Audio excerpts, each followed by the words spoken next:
Bonjour et bienvenue dans cette nouvelle vidéo. Aujourd'hui, on va parler de FODMAP et je vais répondre à une question qui m'a été posée en commentaire d'une précédente vidéo et qui était comment faire pour manger sans FODMAP quand on est vegan. Évidemment, je connais bien cette question puisque étant moi-même végane ou végétalienne, vous employez le mot que vous voulez, en tout cas je ne consomme pas de produits d'origine animale et j'ai pourtant réussi à appliquer sans problème le protocole FODMAP, donc c'est-à-dire d'éliminer d'abord tous les FODMAP de mon alimentation, puis de les réintroduire famille par famille pour enfin savoir à quoi j'étais plus ou moins sensible, ce que je pouvais digérer tranquillement et ce que mon corps, pour les aliments pour lesquels mon corps me disait là ça va pas être possible. Donc comment faire effectivement pour manger sans FODMAP quand on est vegan? C'est vrai que ça peut faire un petit peu peur parce que quand on regarde la liste des aliments qui contiennent beaucoup de FODMAP, c'est vrai que les protéines d'origine animale n'y sont pas présentes. En général, la viande, le poisson et les œufs ne contiennent pas de FODMAP. Donc on peut se dire, si j'enlève les FODMAP, au moins, si jamais vous mangez de tout dans votre alimentation, si vous décidez d'enlever les FODMAP, au moins vous pourrez quand même consommer des protéines d'origine animale. Attention néanmoins pour les produits laitiers, donc il y a beaucoup de produits laitiers qui contiennent des FODMAP puisque le lactose est un FODMAP, donc vérifiez bien la liste si jamais vous consommez des produits laitiers.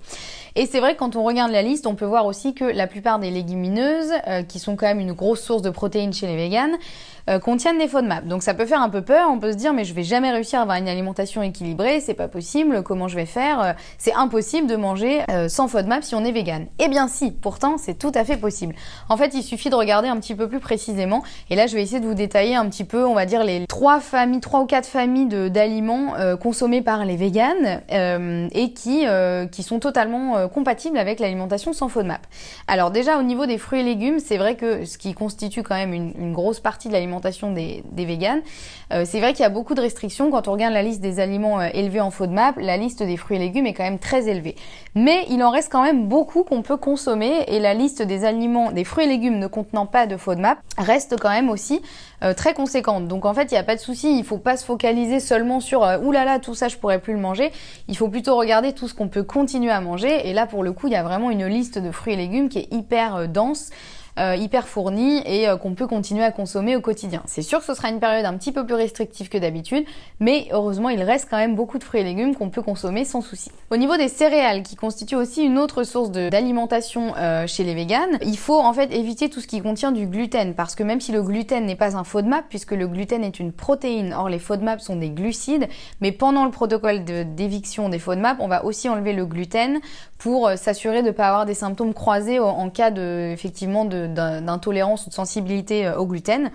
Et il faut savoir que de toute façon, les céréales qui contiennent du gluten contiennent aussi en général des FODMAP. Donc par exemple le blé, l'épeautre, tout ça il faudra éviter. Mais heureusement, il reste plein de céréales que l'on peut consommer sans souci qui ne contiennent pas de FODMAP, comme par exemple le sarrasin, le riz, le millet, le quinoa ou l'avoine, à condition de bien le prendre sans gluten.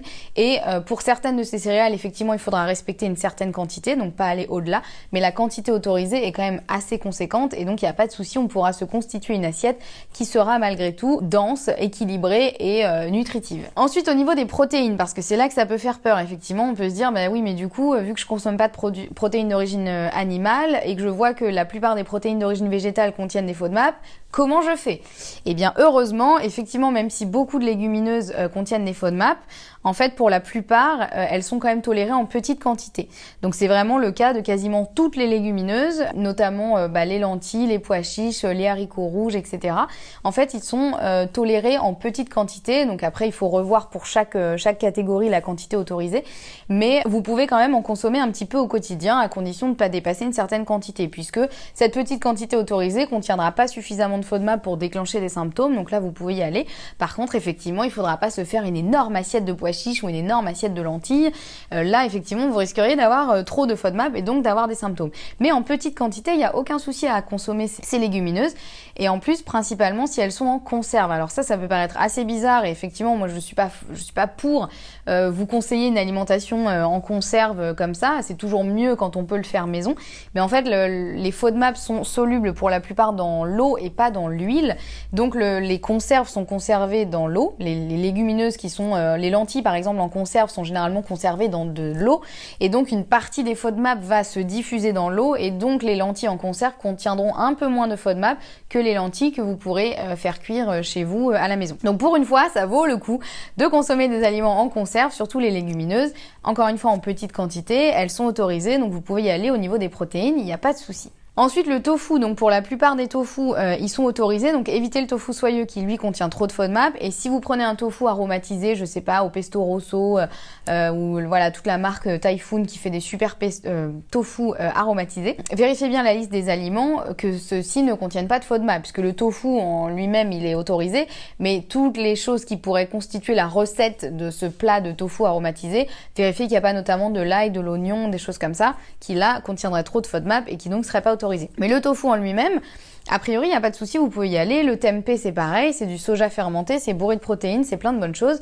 Vous pouvez y aller, il ne contient pas de FODMAP, donc ça, voilà, il n'y a pas de risque de manquer de protéines si vous suivez le protocole d'élimination des FODMAP et que vous êtes vegan. La troisième chose, c'est les oléagineux, donc c'est pareil, à partir du moment où vous évitez les noix de cajou et les pistaches qui, elles, sont absolument pas autorisées, la plupart des autres noix sont autorisées, pour certaines à une quantité limitée, par exemple les amandes, je crois que c'est 10 ou 20 amandes, à vérifier en termes de grammes en fonction de la taille de vos amandes, mais vous pouvez quand même en consommer un petit peu au quotidien. Donc c'est pareil, les oléagineux, ils apportent plein de protéines, donc vous n'allez pas manquer de protéines au quotidien à ce niveau-là. Et puis il faut savoir de toute façon que le protocole d'élimination des FODMAP, c'est quelque chose qui est assez limité dans le temps. C'est pas quelque chose à suivre sur le long terme, donc il n'y a pas de souci, pendant ces 2 à 8 semaines, vous allez peut-être avoir un petit peu moins de protéines parce que vous n'allez pas pouvoir vous faire des énormes assiettes de légumineuses ou de choses comme ça, mais vous pouvez quand même en consommer en petite quantité sans souci, et donc vous n'allez pas a priori tomber d'inanition parce que pendant le protocole d'élimination des FODMAP, vous pourrez plus manger comme avant si vous êtes vegan. Donc voilà, soyez rassurés, vous pouvez quand même vous lancer dans le protocole d'élimination des FODMAP si vous êtes vegan. Tout mon programme Happy Belly est d'ailleurs désigné.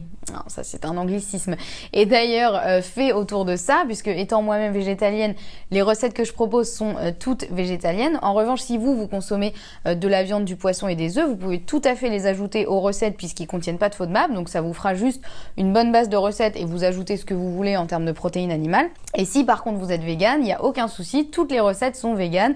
Donc vous pouvez y aller et vous allez voir que vous allez quand même pouvoir vous régaler, avoir votre niveau de protéines nécessaire chaque jour et avoir des assiettes qui sont quand même variées, gourmandes et nutritives, et que vous n'allez pas mourir de faim tous les jours juste parce que vous devez vous passer de FODMAP. Donc je vous remets les liens dans la barre d'infos vers le programme Happy Belly et vers les ressources dont je vous ai parlé. Si vous souhaitez aller plus loin, n'hésitez pas à vous abonner à ma newsletter. Chaque semaine, je vous envoie mes meilleurs conseils pour vous passer de FODMAP au quotidien, ou en tout cas mieux gérer vos maux de ventre, savoir comment appliquer le protocole sans FODMAP, les utiliser au quotidien, etc. et toutes mes meilleures astuces pour retrouver un ventre serein. Je vous remets les liens dans la barre d'infos. J'espère que ces petites astuces auront pu vous être utiles. Moi, je vous retrouve très bientôt pour une prochaine vidéo et en attendant, prenez soin de vous.